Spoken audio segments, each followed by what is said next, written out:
샬롬. 오늘 7월 마지막 주일입니다. 아침부터 기온이 30도로 이렇게 치솟고 있습니다. 우리 폭염이 계속되는 날씨에 여러분들 수분 섭취 잘 하시고 우리 건강 관리도 잘 하시면서 이 여름 우리 건강하게 나섰으면 합니다. 7월 마지막 주일, 우리 다음 주는 8월입니다. 이 무더운 여름이 아주 절정을 향해 가고 있습니다. 이 여름도 그 절정이 지나면은 반드시 끝이 오리라고 믿습니다. 계절이 이렇게 봄에서 여름으로, 여름에서 가을로, 가을에서 겨울로 이렇게 변하는데요. 참 세상은 계절처럼 변하는 것이 대부분입니다. 우리 자신도 그렇게 많이 변하지 않습니까? 그런데 우리 하나님만큼은 한결같으시다는 것, 동일하시다는 것, 변함없으시다라는 것, 그것이 우리에게 얼마나 큰 위로와 위안이 되는지 모르겠습니다. 그 하나님을 오늘도 함께 배우면서 우리 다시 한번 이 여름에 우리의 몸과 마음을 추스리는 시간이 되었으면 좋겠습니다. 우리 지난 시간 서론에서요, 저희가 우리 신앙의 단계에 대해서 우리 말씀을 드렸습니다. 입문 단계, 그리고 초급, 그렇죠? 입문도 있고, 그리고 우리 초급 단계도 있고, 중급 단계도 있고, 그리고 고급 단계도 있다고 했습니다. 그러면서 입문 단계는 주로 기복적인 신앙, 그리고 신비적인 신앙, 이게 우리 기독교 입문 단계, 우리 교회 입문 단계라고 했습니다. 그래서 기복적이고 신비적인 것으로 인해서 우리 교회에 처음 발을 딛게 되지만은 여기에서 머물면 된다고요? 안 된다고요? 안 된다고 했습니다. 그 다음 단계로 우리 가야 됩니다. 그 다음 단계는 율법적인 신앙이 있죠. 그렇다고 해서 이 단계에 우리가 또 머물러서는 됩니까? 안 됩니까? 안 된다고 했죠. 중급 단계, 계시적인 신앙이 있고, 그리고 지금 우리가 여기에 와 있고, 고급 단계는 아직 분명히 존재하긴 하지만 아직까지는 미지의 세계로 남겨져 있다라고 했습니다. 하나님께서 은혜를 베풀어 주셔서 우리 세대나 또는 우리 다음 세대, 다음 세대에 이르러서라도 하나님께서 이 고급 단계를 좀 밝혀주셨으면 하는 그런 마음의 소망이 있다라고 말씀을 드렸습니다. 자, 그런데요, 입문 단계에서 이 기복적인 단계, 이 기복적인 신앙과 관계돼서 제 눈길을 끄는 조사를 이번 주에 제가 발견했습니다. 지난주에 이렇게 저희가 얘기를 했고, 이번 주에 어떤 조사를 발견했냐면요, 목회 데이터 연구소란 곳에서 기독교인의 무속에 관한 인식 조사를 한 것이 있습니다. 이것이 제 눈길을 끌었습니다. 입문 단계에서 이 기복적인 신앙에 대해서 지난주에 잠깐 함께 말씀을 나누었는데 기독교인의 무속에 대한 인식 조사를 했었다고 해서 한번 살펴보니까요, 최근 3년간 무속을 이용한 경험이 있으십니까? 물론 크리스찬들에게, 우리 기독교인들한테 물어봤습니다. 그랬더니 20%, 그러니까 5명 중에 1명이 무속을 이용한 경험이 있다라고 답을 했습니다. 그리고 그렇다면은 어떤 종류의 무속을 이용했습니까? 어떤 종류의 무속을 이용했습니까? 했더니 가장 많이 나온 것이 점을 치거나 운세를 본 경험을 했습니다. 무속을 통해서 점을 치거나 자신의 운세를 봤다라고 합니다. 그리고 두 번째가 이사 가거나 결혼할 때 택이라는 거 있잖아요. 그때 무속을 이용했습니다. 그렇게 대답을 했습니다. 크리스찬들이 점치거나 운세 보는 거에 무속을 이용하고, 그리고 이사나 결혼 택이라는 거에 무속을 이용했다라고 했고요. 그리고 그런데 이렇게 무속을 이용할 때 신앙적인 갈등은 없었습니까? 라고 물어보니까 과반수가 그런 갈등이 없었습니다. 2명 중 1명 걸로. 그런 갈등 없이 그냥 자연스럽게 이용이 가능했습니다. 라고 답을 했다라고 합니다. 그래서 저는 참 궁금했어요. 아니, 이런 신앙적인 갈등 없이 어떻게 무속을 이용할 수 있을까? 그렇죠? 그래서 그 조사 내용을 살펴보니까 그런 조사는 없더라고요. 신앙적인 갈등이 왜 없었습니까? 라는 조사 내용은 없었습니다. 그런데 유추해 볼 만한 조사 내용이 있었습니다.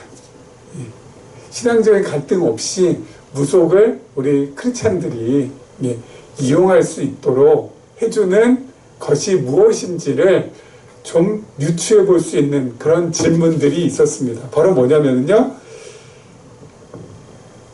교회 안에, 기독교 안에 무속적인 요소가 무엇인가를 조사한 내용이었습니다. 같은 연구소에서 조사를 했는데요. 교회 안에 무속적인 요소가 무엇이 있습니까? 라고 했더니 크게 4가지를 답변을 해주셨습니다.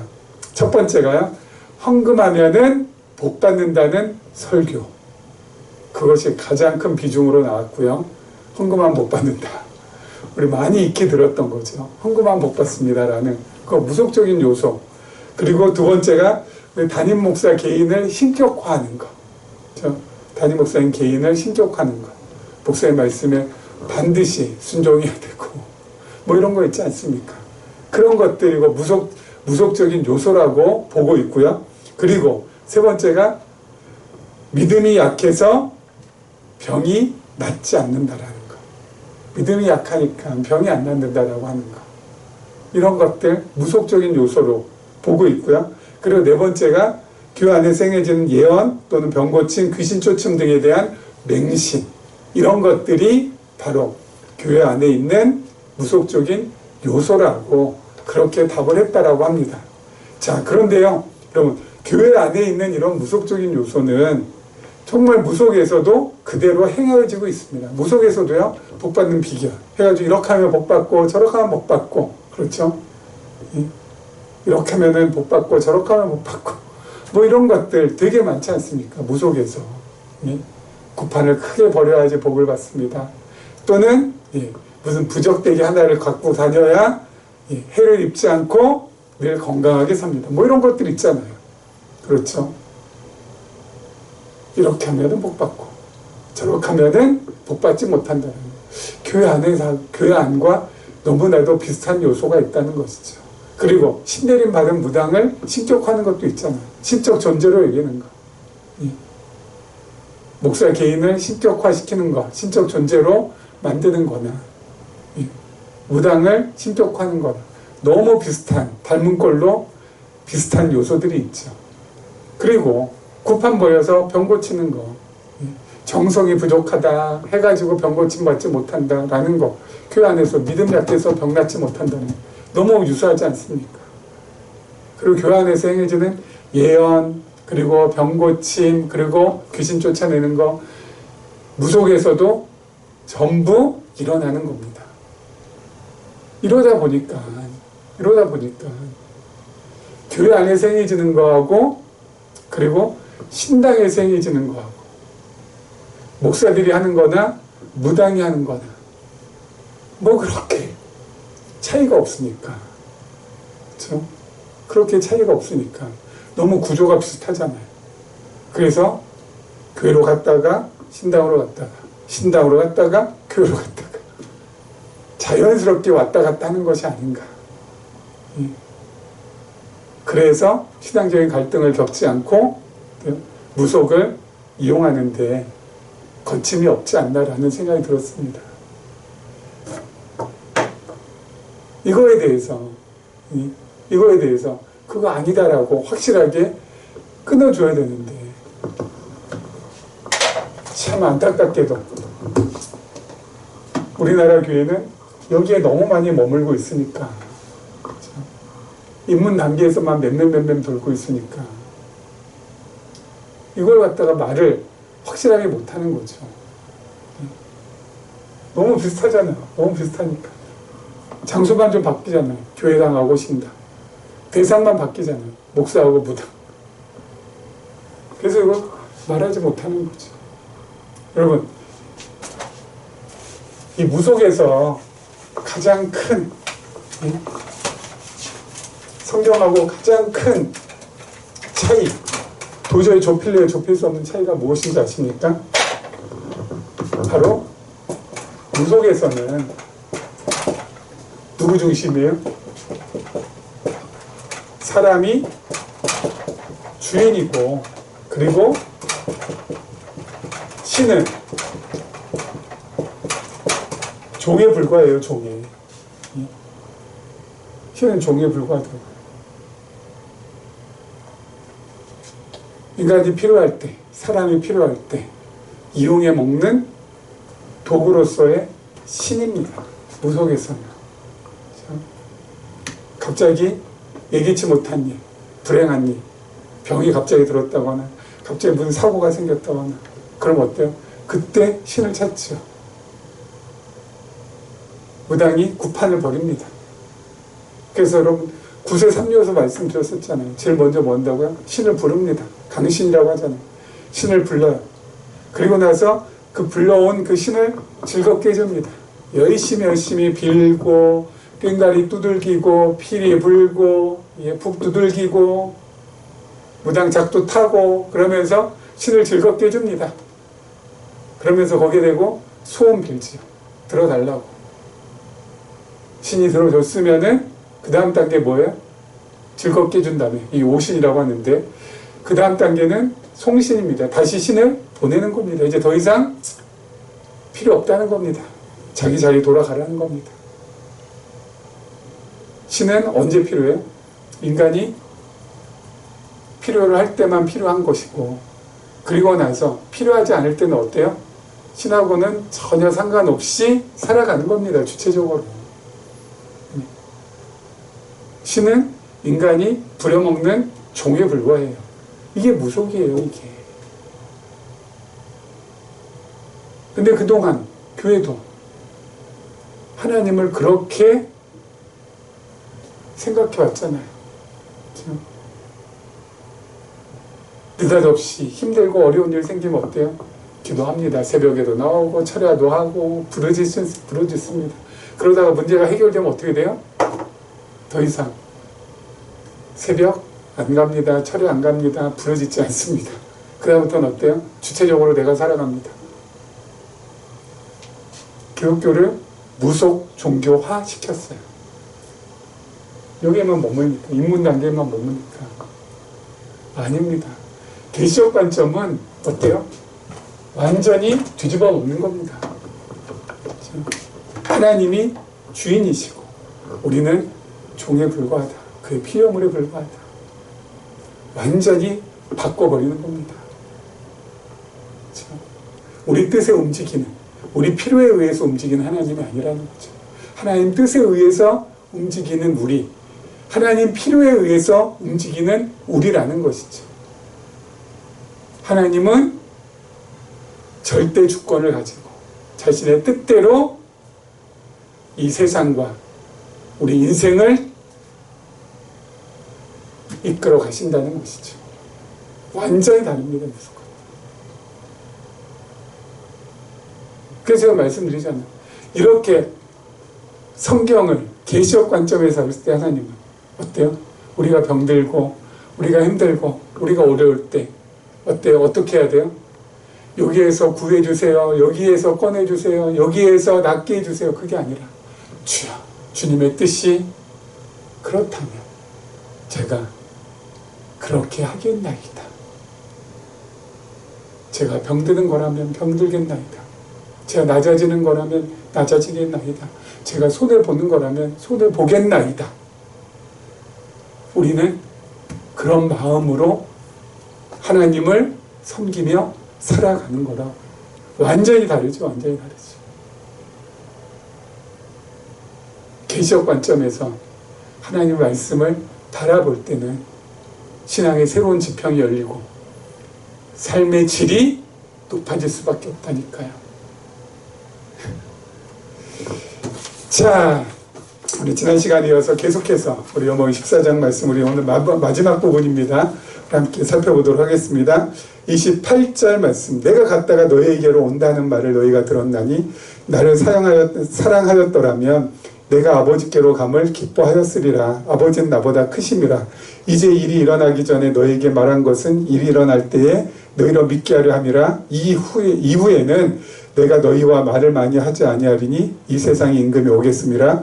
그러나 그는 내게 관계할 것이 없으니 오직 내가 아버지를 사랑하는 것과 아버지께서 명하신 대로 행하는 것을 세상이 알게 하려 함이로라. 일어나라, 여기를 떠나자 하시니라.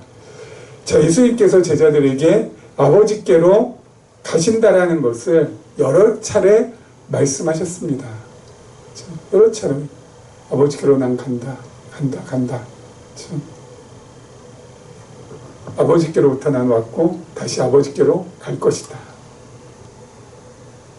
그런데 이 말을, 아버지께로 간다는 말을 제자들이 정말 진정으로 깊이 있게 들었더라면 오히려 뭐라고요?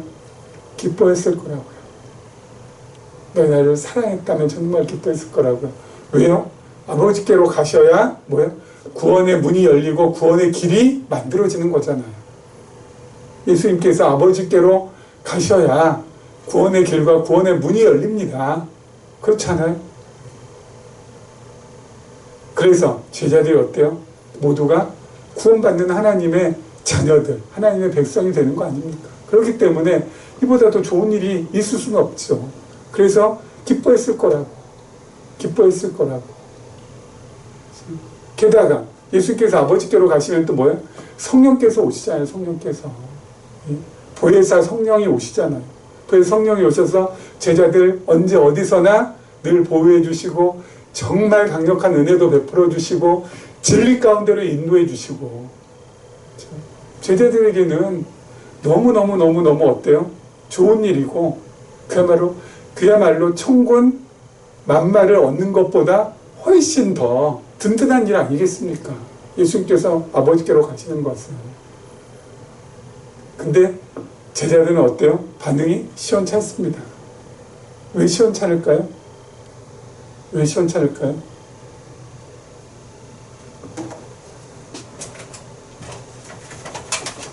예수님과 제자들 사이에는, 예수님은 제자들에게 이해관계가 없는데 제자들은 예수님에게 스스로들 이해관계를 만들어버렸어요. 우리 예수님 나중에 전 세계를 제패할 황제에 오르실 텐데 지금 내가 예수님한테 잘 보여야 돼. 지금 내가 예수님한테 인정받아야 돼. 예수님한테 칭찬받아야 돼. 그래서 베드로 같은 경우에는 자기 목숨을 내어놓고 예수님 지키겠다고 하고, 전부 다 뭐예요? 이해관계가 얽혀 있으니까 나중에 높은 자리, 나중에 대단한 권력 한번 주어보겠다고. 그래서 예수의 말씀이 귀에 들어오지도 않을 뿐더러 그 말씀하시는 그것이 자신들한테는 기쁘게 여겨지지 않는 거죠. 예수님은 제자들을 그야말로 진정으로 사랑했지만 제자들은 예수님을 어때요? 사랑하는 척한 거죠. 뭐 때문에? 이해관계에 얽혀 있어서. 잘 보이려고, 인정받으려고. 여러분, 엄청 어려운 겁니다. 엄청 어려운 거예요. 하나님께서 은혜를 베풀어 주셔서 제가 대학 강단에서 학생들을 가르쳤었잖아요. 시간이 이렇게 지나다 보니까 참 힘든 것이 이거더라고요. 관계더라고요. 관계. 그냥 저는 잘 가르치면 되고 학생들은 잘 배우면 되는데, 그렇게 해서 사제간에 아름다운 순수한 관계, 순수한 정이 쌓이면 참 좋은데 그게 안 되더라고요. 학생들이 잘 순수하게 배우는 것 아니에요. 뭐예요? 저한테 잘 보여서 학점을 잘 얻기 위해서.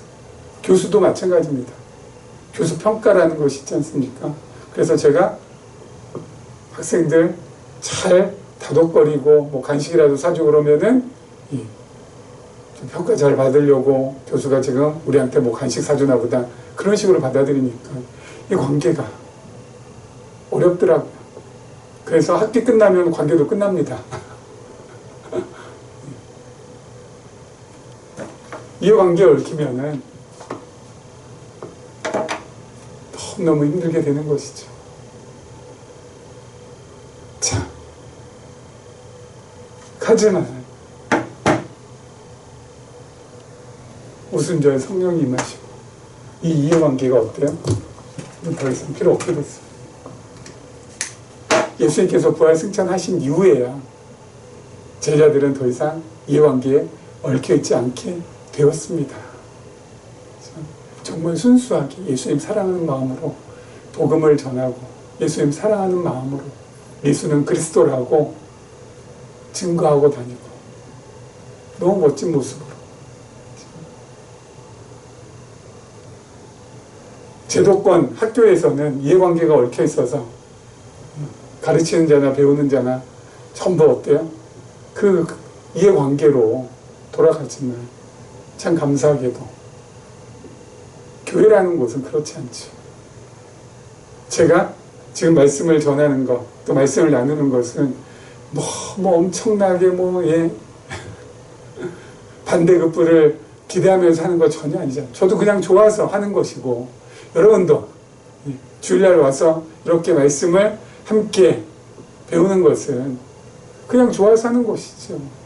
저한테 뭐 바랄 게 있어서 하는 것이 아니라 그냥 좋고 진짜 좋고 진짜 하고 싶어서 전하고 배우고 이게 진짜 뭐예요?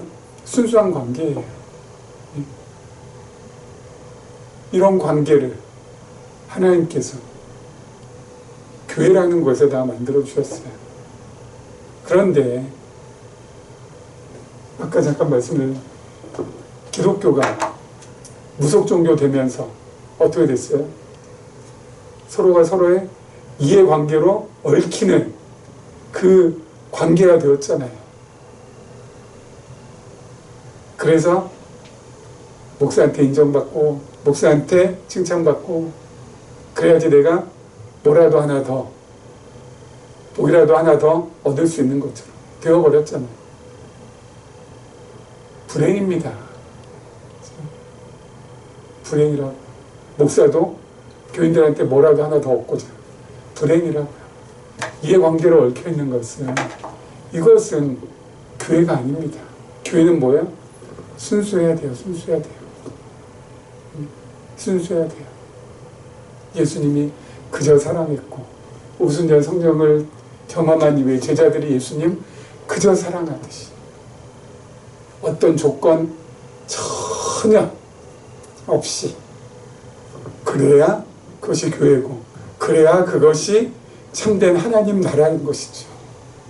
그 나라를 우리는 뭐예요? 아름답게 이 땅에 이루고자 하는 거 아니겠습니까? 하나님께서 우리에게 은혜를 베풀어 주시는 만큼 그렇죠? 그렇게 나갔으면 좋겠습니다. 그리고 우리 15장 들어가기 전에 마지막으로 하나 더 보겠습니다. 29절이요. 이제 일이 일어나기 전에 너희에게 말한 것은 일이 일어날 때에 너희로 믿게 하려 함이라. 요 말씀은요. 그 어떤 신학자나 그 어떤 목회자도 주목하지 않는 말씀입니다. 그런데 저는 눈에 확 띄더라고요. 이게 왜 눈에 확 띄었을까요? 믿음이란 무엇인지에 대해서 너무 분명하고도 정확하고도 선명하게 일러주는 말씀이었기 때문에 믿음이라는 것은 다른 것이 아니라 이제 일이 일어나기 전에 너희의 말한 것이 일이 일어날 때 너희로 믿게 하려고.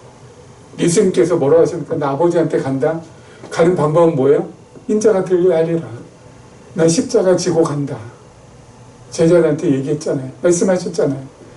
일이 일어나기 전에 십자가 지시기 전에. 그런데 정말로 예수님께서 말씀하신 대로 어때요? 예수님께서 십자가 지시고 골고다의 언덕으로 오르시고 십자가에서 물과 피를 다 쏟으시고 운명하십니다. 예수님께서 말씀하신 그대로 어때요? 그 일이 일어났어요. 제자들이 뭐야? 믿을 수 있습니까? 없습니까? 있어요. 예. 일이 일어나기 전에 예수님께서 말씀하신 대로 그 일이 일어났네. 운명하셨네. 그리고 사흘 만에 다시 사신다고 하셨는데 다시 사셨네. 부활하셨네. 우리가 보았네. 안 믿을 수가 없는 거죠. 안 믿을 수가 없는 거죠. 우리는 성경 기록을 통하여서 믿게 되는 것이죠. 성경 기록 보니까 일이 일어나기 전에 다 예언되어 있고 약속되어 있고, 그런데 뭐야? 예언되어 있고 약속되어 있는 대로 그대로 일이 일어나니까 안 믿을 수가 없는 겁니다. 믿음이라는 것은 그냥 믿고 무조건 믿고 덮어놓고 믿고 모르고 믿고 그게 아니라는 것이죠.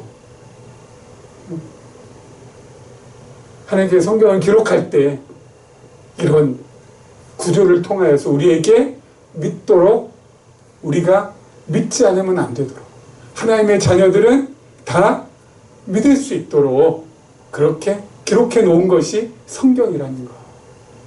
예수께서 말씀하셨잖아요. 일이 일어나기 전에 너한테 미리 말하는 것은 일이 일어난 다음에 너희로 하여금 믿게 하려는 것이고, 성경이 이런 구조로 되어 있다고 우리가 확인했잖아요. 계속 확인하고 있잖아요. 오순절에 성령이 올 것이라는 거, 예수께서 성령 보내주시겠다는 거, 일이 일어나기 전에 다 요한복음에 기록했잖아요. 사도행전에 가니까 정말 뭐예요? 성령이 임하잖아요. 성령이 임했다라는 것을 우리에게 시청각적으로 보여주기 위하여서 마가의 다락방에 모였던 사람들이 전부 다 어때요? 막 불이 번쩍번쩍 하는 것도 보이고 바람 소리도 막 들리고, 그리고 자신들이 각기 다른 방언으로 하나님의 큰 일을 말하기도 하고, 이거 오순절에 성령이 임하신 거구나. 성령이 강림하셨구나. 예수님께서 말씀하신 대로 오셨구나. 믿을 수 있어요? 없어요? 예수님은? 믿을 수 있어요. 믿을 수 있어요. 그래서 믿게 되는 것입니다. 늘 말씀드려요. 우리가 믿는 것이 아니라 믿게 된다고요. 수동이라고요. 능동이요. 우리가 막 믿으려고 애써서 믿는 것이 아니라 믿을 수 있도록 해주니까 우리가 어때요? 믿게 된다고요. 수동형으로. 그게 믿음이라는 것입니다. 그 믿음을 하나님께서 우리에게 허락해 주셨어요. 그리고 그 믿음을 자라나게 해주십니다. 우리의 삶의 여러 환경을 통하여서, 그리고 무엇보다도 하나님의 말씀을 통하여서 하나님을 배워감으로, 그래서 우리가 성숙하게 또 성숙하게 믿음을 가지고 자라나게 되는 것입니다. 자, 우리 마지막 15장 말씀, 15장 1절부터 우리 보도록 하겠습니다. 오늘 5절 말씀까지요. 나는 참 포도나무요 내 아버지는 농부라. 물은 내게 붙어있어 열매를 맺지 아니하는 가지는 아버지께서 그것을 제거해 버리시고, 물은 열매를 맺는 가지는 더 열매를 맺게 하려 하여 그것을 깨끗하게 하시느니라. 너희는 내가 일러준 말로 이미 깨끗하여졌으니 내 안에 거하라. 나도 너희 안에 거하리라. 가지가 포도나무에 붙어있지 아니하면 스스로 열매를 맺을 수 없음 같이 너희도 내 안에 있지 아니하면 그러하리라. 나는 포도나무요 너희는 가지라. 그가 내 안에 내가 그 안에 거하면 사람이 열매를 많이 맺나니 나를 떠나서는 너희가 아무것도 할 수 없음이라. 아멘. 자, 그럼 우리가 요한복음 15장 이 말씀, 포도나무 비유 이 말씀, 지금까지는 이 말씀 들을 때 우리의 마음을, 우리의 어깨를 짓누르고 무겁게 하는 말씀으로 많이 들었습니다. 왜요? 여기 보면은, 얼핏 보면은 하나님께서 열매 맺지 아니하는 가지는 전부 다 제거해버린다, 없애버린다, 열매 맺지 않으면 안 된다, 그렇기 때문에 우리 모두 열매를 맺어야 된다, 열매 맺기 위해서는 이렇게 해야 된다. 포도나무 비유를 통하여서 우리가 말씀 들은 것들은 대부분 다 어때요? 그런 쪽으로 적용이 우리에게 와 닿습니다. 그렇죠? 그래. 포도나무에 열매가 맺히듯 우리도 우리 삶 속에서 열매 맺고 살아야지. 내가 열매를 맺지 못한다면 하나님께서 제하려 버리셔. 가지치기 해버리셔. 무거워요. 그렇죠? 무거워요. 그런데 여러분 요한복음 15장 말씀은 우리 맥락을 한번 살펴보자고요. 우리 요한복음은 크게 둘로 나눈다고 했잖아요. 하나님 아버지께로부터 오신 예수 그리스도 1장부터 12장까지, 그리고 하늘 아버지께로 가시는 예수, 그래서 13장부터 21장까지라고 했잖아요. 자, 그 중에서 13장과 13장, 죄송합니다. 여기가 11장까지네요. 예. 11장부터 시작해서, 맞나요? 이렇게 헷갈리죠? 12장 맞네요. 12장부터 시작해서 21장까지, 그리고 12장부터 시작해서 지금 우리가 하고 지금 13장까지, 그리고 지금 14장부터 16장까지 이렇게 둘로 나눌 수 있거든요. 12장부터 13장까지는 예수님께서 제자들에게 증거하신 내용입니다. 내가 하늘 아버지께로 갈 것이라고. 아까 말씀드린 것처럼 인자가 들려야 하고, 그리고 내가 하늘 아버지께로 곧 갈 것이라고. 12장, 13장 예수님께서 제자들에게 증거한 내용이고요. 14장부터 16장까지는 제자들을 뭐 하는 내용이에요? 위로하는 내용입니다. 여기는 갈 것을 증거하는 내용이고, 14장부터 16장까지는 위로하는 내용이라고. 위로하는 내용. 제자들을 격려하고 위로해 주시는 거. 내가 갈 것인데 너희들 내가 가만히 놔두지 않고 성령 보내주겠다. 그리고 내가 갈 것인데 너희는 나보다 더 큰 일을 할 수 있을 것이다. 그 큰 일을 위하여서 필요한 것이 있으면 무엇이든지 내가 나한테 구하면, 내 이름으로 구하면 내가 그것을 행할 것이다. 제자들에게 위로와 격려를 해주시는 말씀이에요. 15장도 그 맥락 속에 있다고요. 그래서 포도나무 비유는 예수님께서 제자들을 위로하고 격려하는 내용이지, 제자들에게 큰 짐을 지워서 꼼짝 못하게 하는 내용이 아니라고요. 포도나무 비유가 바로 그렇습니다. 자, 제가 한번 물어볼게요. 질문 한 가지, 여러분의 질문 하나 드리겠습니다. 여러분, 포도원에, 그렇죠?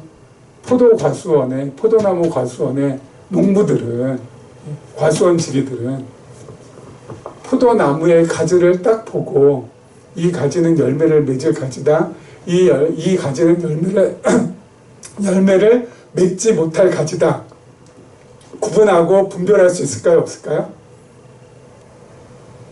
예. 이 가지는 열매 맺을 수 있는 가지고 이 가지는 열매 맺지 못할 가지야. 구분할 수 있을까요? 없을까요? 100%, 1000% 구분할 수 있다고 합니다. 죄송합니다. 제가 조사한 바에 따르면요, 포도나무 가지 중에서 8에서 10mm 정도 되는 가지, 그 정도 굵기의 가지가 있고, 그리고 그 가지가 마디가 일정하고, 그리고 목질화라고 있거든요. 목질화가 잘 되어 있는 가지는 포도나무 열매를 맺을 수 있는 가지이기 때문에 이 가지는 귀하게 여긴다고 합니다. 하지만 8에서 10mm가 안 되는 더 가는 가지는 이것은 열매를 맺지 못하기 때문에 가지치기라고요. 8에서 10mm보다도 훨씬 더 굵은 가지는 잎만 무성해지고, 그리고 영양분만 더 많이 들어가기 때문에 가지치기 해준다고 해요. 8에서 10mm 정도 되는 나무의 가지만 어때요? 마디가 일정하고 목질화가 잘 된 가지, 이거 열매 맺을 수 있는 가지다 해서 이것을 어때요? 잘 보존한다고 합니다. 나머지 전부 다 가지를 쳐줘요. 가지치기. 이거보다 굵은 건 전부 다 어때요? 다 자르고, 더 가는 것도 다 자릅니다. 그래서 아까 말씀드린 열매를 잘 맺을 수 있는 가지가 더 풍성하고 아름다운 포도나무 열매를 맺게 해주기 위해서 나머지 전부 다 자른다고요. 가지치기 한다고요. 여러분, 예수님의 제자들은 열매 맺을 수 있는 가지인가요? 열매 맺지 못하는 가지인가요? 열매 맺을 수 있는 가지입니다. 가지입니다. 하나님께서 예수님의 제자들 다 가지치기 해버릴까요? 안 하세요. 안 하세요. 자, 열매 맺을 수 있는 가지를 왜 가지치기 하냐고요. 농부가 딱 보면 딱 안다고 하더라고요. 농부신 하나님이 딱 보면 딱 모릅니까? 얘가 열매 맺을지 안 맺을지 가지가 가지치기 안 한다고요. 예수님의 제자들은 가지치기 안 해요. 반드시 열매를 맺을 수밖에 없습니다. 어떻게 하면요? 붙어 있으면. 가지가 나무에 잘 붙어 있으면. 여기서 또 중요한 거. 가지가 나무에 잘 붙어 있을 수밖에 없도록 포도나무이신 예수님께서 이 가지에 다 공급해 주세요. 뿌리로부터 수분, 영양분을 나무가 가지에 다 공급해 주잖아요. 그리고 농부신 하나님께서 이 가지를 잘 보호해 주시고 병충해 막을 수 있도록 해주시고 이 가지가 잘 자랄 수 있도록 엄청나게 어때요? 땀 흘려 공들이십니다. 그래서 가지들에게서 뭐가 맺히게 돼 있어요? 포도나무가, 포도 열매가 맺히게 돼 있죠.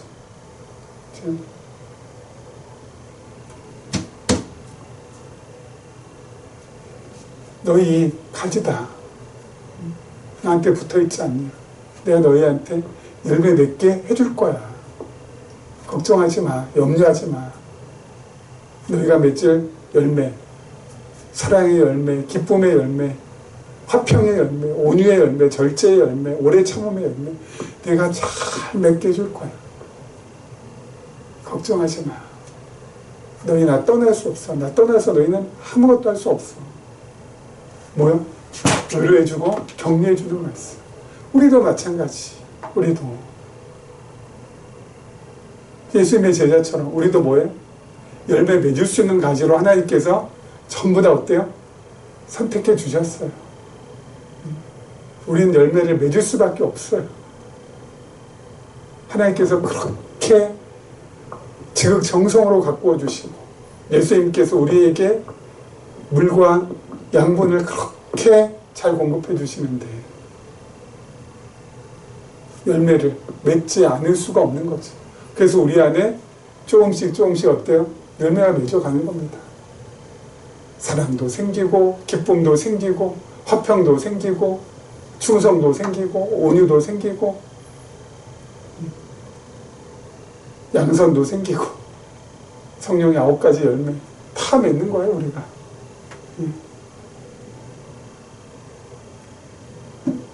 제가 말씀드리잖아요. 열매 맺는 데 있어서 가지가 하는 거, 지 스스로 막 그냥 양분 만들어내고 자양분 만들어내고 물 만들어내고 막 그렇습니까? 가지가 하는 거 아무것도 없습니다. 그런데 열매를 맺은 다음에 칭찬을 누가 받아요? 포도나무하고 농부가 칭찬을 받아야 되는데 가지가 칭찬을 받는다고요. 가지가. 야, 잘했다. 정말 이렇게 귀한 열매 잘 맺었다. 내 가지야. 가지가 칭찬을 받는다. 하나님께서 우리에게 칭찬해 주신다. 우리가 한 건 아무것도 없는데 너무너무 감사한 거죠. 그래서 우리에게 의의 면류관도 씌워주시고 영광의 면류관도 씌워주시고 생명의 면류관도 씌워주십니다. 근데 우리는 아무것도 한 것이 없는 걸 너무 잘 알잖아요. 전부 다 농부이신 하나님과 포도나무이신 예수님께서 전부 다 해주신 것인데 내가 아무것도 한 건 없는데 이 면류관을 갖다가 쓰고 있자니 너무 민망하니까 어때요? 면류관 벗어서 다시 주 앞에 가지고 나가는 겁니다. 너무 아름다운 장면 아니에요? 너무 멋진 장면 아니에요? 네? 하나님 나라에서 천국에서 펼쳐질 영광스럽고 감동적이고 눈물겨운 장면 아닙니까? 그 장면 하나님께서 우리에게 반드시 보여주실 것이고 우리 모두가 거기에 속하게 되어서 다 멸류관 벗어서 주 앞에 드리는 놀라운 일들을 경험하면서 하나님 더 많이 찬송하고 하나님 더 많이 영광 돌리며 영원한 하나님 나라에서 그런 일을 우리가 반드시 경험하게 될 것입니다. 그 장면 바라보면서 오늘 하루도 힘차게 나갔으면 좋겠습니다. 이런 은혜가 우리 모두에게 임하길 주님의 이름으로 축원합니다.